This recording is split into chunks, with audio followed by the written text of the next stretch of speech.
rocking for a week or two. Fun and laughter on a summer holiday. No more worries for me or you for a week or two. That has got to make you feel better. It is Sir Cliff Richard, of course, who's rarely off a plane these days. And as we speak, he's at the airport waiting to go to Ireland to do some rehearsal. So, Cliff, welcome to the programme. Hello, it's nice to talk with you. Yeah, I had a late night last night. A plane was delayed, took half an hour to get through immigration. This is like old rock and roll days. Well, there you go. You're always on the move. You're a raunchy boy, really, at heart. Cliff, you went to Formula One yesterday, so how was that? Oh, I mean, it was fantastic. I really enjoyed it, but I had a better view the previous time. We were on a balcony right over the grid last time, and you could see the race, much more of it.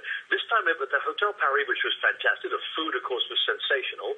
And the cars fly by your elbow from about 5 feet away. The noise is deafening, but that has an excitement of its own. You know, I really surprised myself that I enjoyed the race so much. Now, you can get in backstage. I know that. You go to all these sort of marquees behind the scenes. Did you manage to bump into Lewis Hamilton, who might have been a bit disappointed yesterday? Yeah, no, I didn't actually. Funnily enough, we didn't get backstage. If I had been where I normally go, which is a guest of the BMW crowd, but of course they pulled out of the Formula One there for whatever reason. When I was their guest, of course, I was taken backstage, and I did meet Lewis Hamilton once way back when, in fact, I think he won it that year. And he was racing, and yeah, he would have been disappointed, but his team won. I mean, he was driving for Mercedes.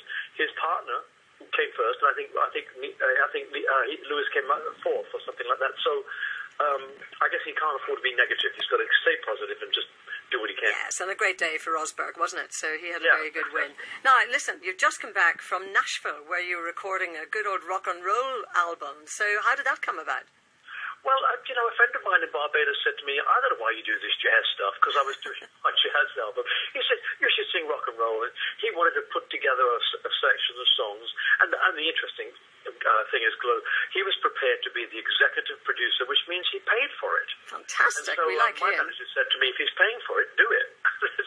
You don't get those offers very often. So he put together some songs, and EMI agreed with the songs. I did the ones they wanted, a couple of ones I threw in that I liked, and it's all iconic rock and roll songs that we cut our teeth on. That was what's happening in the late 50s, early 60s. So, and I would think that your fans, who are very loyal, having done a soul album, having done an album with an orchestra, etc., I would imagine they would love you going back to rock and roll.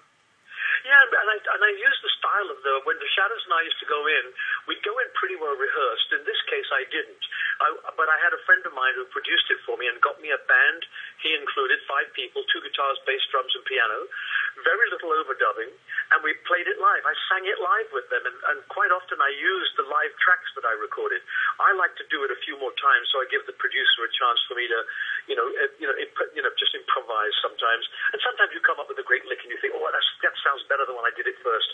So it was a great feel, and it took me right back to the days when the Shads and I would be in Studio 2, just thrumming away and getting things done pretty well live. And so now, of course, off to Ireland today to rehearse with the band for your big outdoor tour. So I know you're going to Hampton Court. Where else are you going to? Hampton Court's actually the two last shows on the 22nd, 23rd of June are at Hampton Court.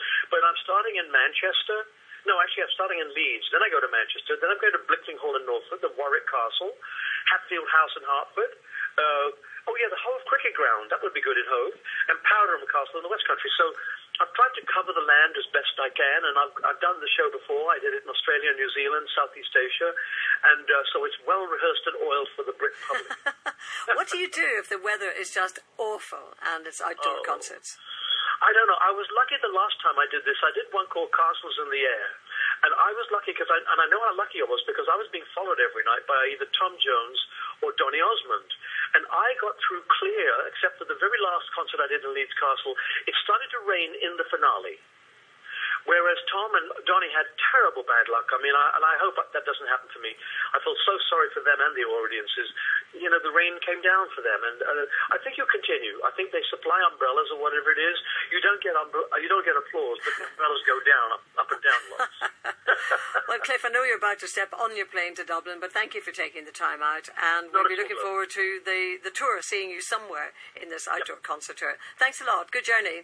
And I guess you would think that Devil Woman is probably one of your best rock and roll tracks to date, would you?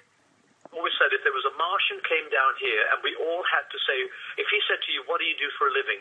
I would play him devil woman and say, work that one out. I'm very happy to oblige. Here it is.